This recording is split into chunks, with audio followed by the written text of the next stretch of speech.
సలార్ సినిమాలోని Kateramma fight Indian సినిమాలోని action sequences లోనే వన్ ఆఫ్ ద టాప్ లెవెల్లో ఉంటుంది. సో అయితే ఇప్పుడు కాటేరమ్మ ఫైట్ నుంచి మనం ఇప్పుడు యాక్షన్ సీక్వెన్సెస్ రాయడానికి ఏం నేర్చుకోవచ్చు అనడానికి ఒక 3 ఇంపార్టెంట్ టిప్స్ ఈ రీల్లో నేను మీకు ఇప్పుడు చెప్తాను.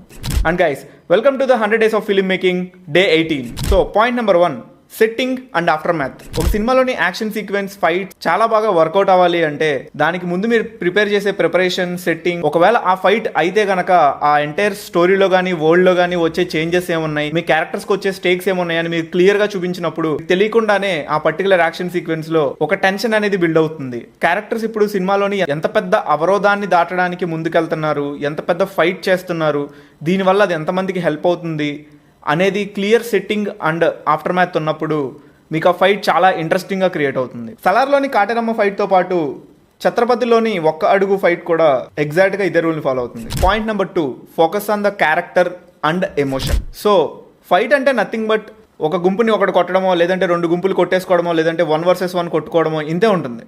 ఏది ఒక ఫైట్ని మోర్ ఆడియన్స్ని ఇమ్మర్స్ అయ్యేలా చేస్తుందంటే అదే ఎమోషన్ అండ్ క్యారెక్టర్ ఏం ఫీల్ అవుతుంది అని చెప్పి. కాటేరమ్మ ఫైట్లో అక్కడ చాలా మంది ఆడపిల్లల్ని కాపాడాలి అనే ఒక సేవియర్ కాంప్లెక్స్ ఉంటుంది. అంతేకాకుండా దేవాకు కూడా తన చైల్డ్హుడ్ ట్రామా అనేది అడిషనల్గా ఉంటుంది. సో అదే తనని అంతమందిని కాపాడడానికి డ్రైవ్ చేస్తుంది. So it's internal and also an external cause.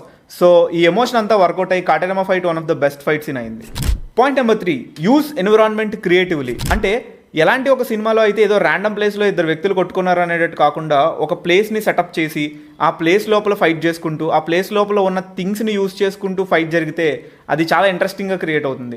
కాటేరమ్మలో కూడా అక్కడ ఉండే కాటేరమ్మ విగ్రహం కానీ, అక్కడ ఆల్రెడీ ఉండే సెటప్ కానీ, ఇలాంటివన్నీ దానికి హెల్ప్ అవుతాయి. ఛత్రపతి సినిమా ప్రీ ఇంటర్వెల్ ఫైట్లో కూడా అక్కడ ఒక బరి గీయడం, అక్కడికి వెళ్ళి పిల్లవాడిని కాపాడకూడదు అనుకోవడం, సో ఎగ్జాక్ట్గా అలాంటి బరిని దాటడం, ఇట్లాంటి విషయాలన్నీ ఎన్విరాన్మెంట్ని చాలా క్రియేటివ్గా యూస్ చేసుకోవడం వల్ల మీ స్టోరీకి బాగా యాడ్ అవుతాయి. సో ఇవి మాత్రమే కాకుండా ఇంకొక 3 ఆస్పెక్ట్స్ కలిపి నేను ఒక బ్యూటిఫుల్ PDF చేశాను. ఇది మీరు మీ సినిమాలో ఫైట్స్ని కానీ యాక్షన్ సీక్వెన్సెస్ కానీ డిజైన్ చేసేటప్పుడు మీకు హెల్ప్ అవుతుంది అనుకుంటున్నాను. ఒకవేళ మీకు ఆ PDF కావాలనుకుంటే ఈ రీల్ కామెంట్ సెక్షన్లోకి